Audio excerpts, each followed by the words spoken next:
You are tuning in to the Atlanta Realtors Rundown, the official podcast for the Atlanta Realtors. We're here to keep you updated with the latest trends, topics, and keep you in the know of our ever-changing Atlanta market. We hope you enjoy this episode. Hello. Welcome to another episode. Today, I am honored to be joined by the 5-time book author, Dr. Dan Immergluck. Yay! Thank you for your time today. Thank you. Thank you for having me. We will be discussing not only the red hot city, aka Atlanta, and his book of the same name, but also how this applies to cities elsewhere. Professor or Dr. Dan Immergluck is a current professor of urban studies at Georgia State University. He has consulted with the U.S. Department of Housing and Urban Development, aka it's HUD, y'all. We as realtors, we're very familiar with them. The Department of Justice, the Center for Community Progress, and the Atlanta Legal Aid, to name just a few. He's also been a visiting scholar at the Federal Reserve Bank right here in Atlanta. And last but certainly not least, he is a proud #girl dad of 2 daughters, and his wife is an academic pediatrician at the Morehouse School of Medicine. So with all of that being said, and I'm just really excited to get into your book. Before we do, though, let's break the ice a little and help our audience get to know you with just some fun, rapid fire questions, no pressure. Okay. And the audience knows whenever I do this, I never give them in advance so that we can just get your gut responses. So here we go. Midtown or the country? Midtown. Okay. I figured you would say that too, but we'll talk more about everything. Okay, ranch style. So 1-level home or Victorian 2-door, 2-story home with a basement. Victorian two-story. Okay. Tiny house or RV? That's a good one. I think the RV. Why? Is it because of the mobility? Yeah. I would think too, right? And I'm getting up in years, so traveling is starting to be on my mind. I love it. No, that's great. And last one, home gym or home office? I have to say home office. Which it looks like you're in now. That's right. Okay. And I know our audience, I doubt we'll use the video. This is pretty much going to be audio only. So they didn't know that, but I'm telling you all just to let you into his world a little bit. Well, thank you, Dr. Immergluck, for playing and allowing us to just get to know you on the fun side a little bit. Now let's get into our main topic, your eye-opening book entitled, again, Red Hot City: Housing, Race, and Exclusion in 21st Century Atlanta, which is a topic that, again, as realtors, this is near and dear to our heart. So to begin, for those that have yet to grab a copy of this outstanding read, which really hasn't even been out long, may we have a synopsis? It's hard to summarize the book, but I would say it has some history of housing and race in the city from really especially throughout the 20th century, but most of it focuses on changes in Atlanta and policy decisions in Atlanta, both the city and the region, since the 1996 Olympics. It focuses on racial change, gentrification in the city, and the continued kind of exclusion of lower income folks from the more affluent suburbs. It's so important and vital that we have this record, because I'll say, as a real estate professional, I think sometimes, not all the time, but sometimes we may be so focused on our individual business, or maybe even if we are a broker of an office or we have a team, we do kind of step back and look at things that affect, again, me and mine, right? So I love that this book kind of helps even us as professionals who do this for a living kind of step back and look at some of the more long-term implications, particularly when it comes to these policy decisions that are being made. So I thank you for writing this book. What motivated you to write the book? Sure. Well, I've been doing research, teaching, and some policy work in Atlanta since I moved here in 2005. I was at Georgia Tech for a dozen years and then been at Georgia State for 5 or 6 years. And I've done a lot of research on changes in the city, on real estate, on development in the city and in the suburbs. And I've pretty much over that whole period of time and time again, I've seen policy decisions made repeatedly that favored really continued racial and economic exclusion in certain places, when they could have favored more inclusion, more diversity, more affordable housing, that kind of thing. And it's been, I call it a catharsis. It's kind of the release of 17 years of frustration in what's gone on in the region and at the state level as well. Wow, very important. And again, I'm just very thankful to now have this book as a part of my library, because it's been, again, very eye-opening. You mentioned a few things, including the fact that we have intentionally, through policy, gone the direction away from diversity, away from affordability. So can you tell us a little bit more about, again, I feel like this is a huge question to ask, but whatever your thoughts are. So what do you think specifically, and I know, again, it's in your book, what are some of the things that have led to this affordability crisis that we're seeing, and what are some recommendations? Sure. So, the city had, kind of starting with the city itself, the city had pockets of gentrification like many cities do in the 70s and the 80s, but really during those periods, the city was what folks sometimes call a declining city. Property values weren't going up much. There was a lot of continued white flight. And around the Olympics, there were a variety of policy decisions made to try to turn the city around, to make it more welcoming, more attractive to middle income and upper income folks. But that also meant less diverse folks, particularly white folks.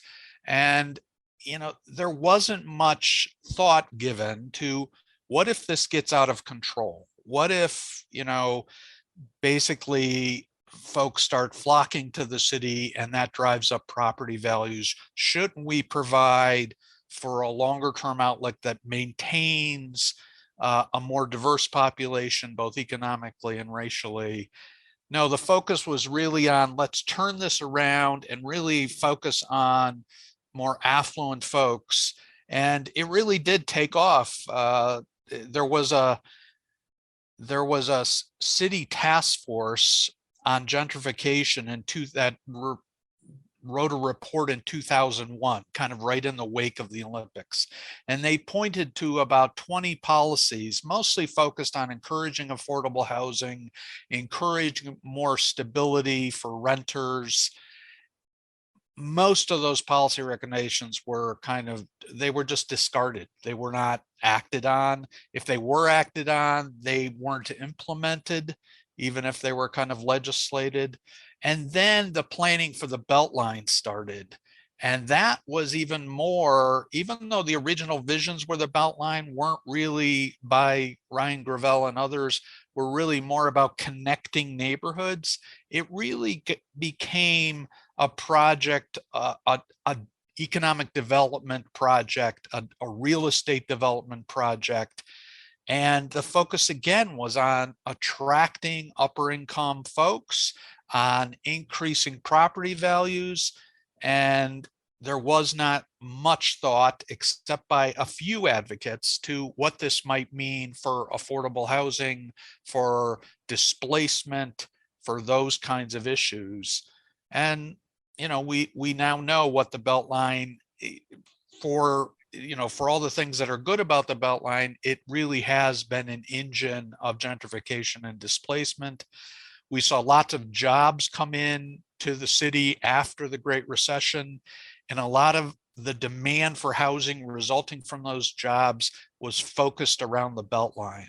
And so we saw these spikes in values both before the recession, when the Beltline was just starting, and after the recession. And that has really kind of spread outward now. And a large part of the city is now really unaffordable to, especially lower middle class and lower income folks. So time and time again, we've made those decisions to focus on, reviving the city when we were past the point of needing to revive the city by the time the Beltline came. Meaning we were at the point where the engine had started and we needed to think more long term. Even when the Great Recession came and the foreclosure crisis came and values came down a lot, we kind of had a second chance, a second bite at the apple to try to do something in terms of affordability, because property values dropped a lot. We could have acquired lots of vacant homes for affordable housing. And the decision really was not that. The focus was, let's build the Beltline. Let's build Ponce City Market. Let's focus on beautification and attracting a higher income population, when we really should have taken the opportunity to acquire properties, to land bank properties for this very foreseeable boom that happened after the foreclosure crisis. My goodness, and again, thank you for sharing that. And again, I don't want to give too many spoilers because I want people to get your book as well. And in the book, for those of you that want to delve deeper into what Dr. Immergluck just said, he does. He actually goes in much deeper. So thank you again for that. And I'll probably leave us with this last question or two. But we as realtors are known as America's largest trade association. And so much of what you've said in regards to, one, you mentioned there were only really a few advocates really still trying to make sure the least of us, so to speak, is still thought of, is still a part of the conversation.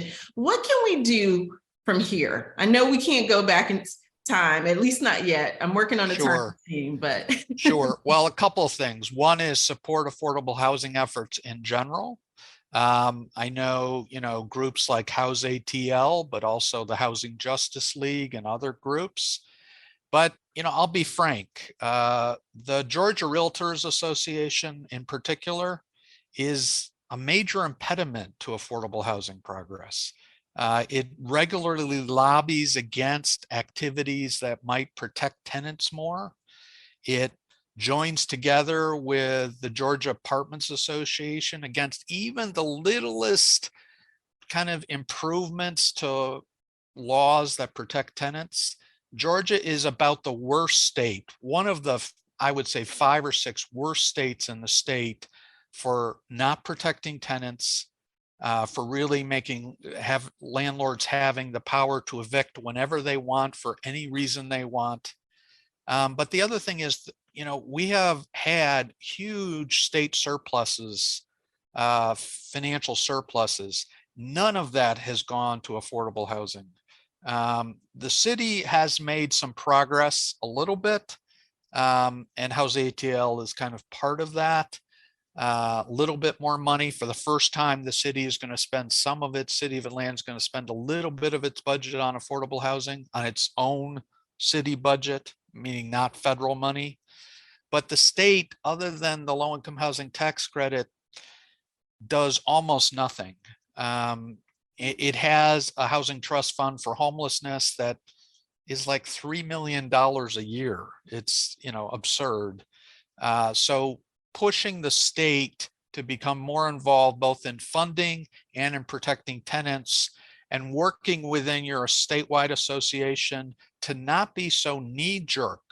I find realtors associations they just kind of go along with whatever they've done in the past. We're against tenant protections, or we're gonna, we need the apartment association for this policy, so we're going to agree with them on this policy. And a lot of those policies are bad for low income folks. So it's a tough truth, but I know a lot of realtors who want to do things, but the association, the state level association at least, has been more an impediment than a help, I'm afraid.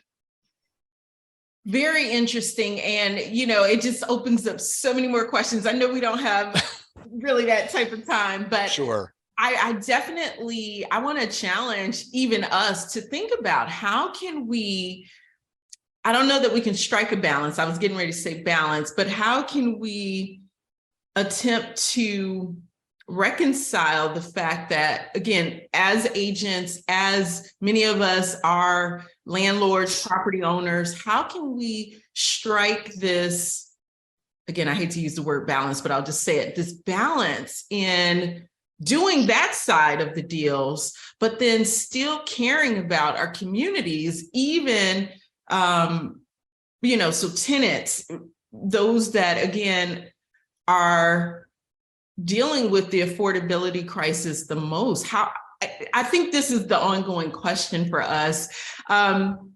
I don't know if you have any thoughts on that. Well, I do, because I guess I would encourage you and your members to think about taking the high road of the profession. There are low road property owners, and there are higher road property owners.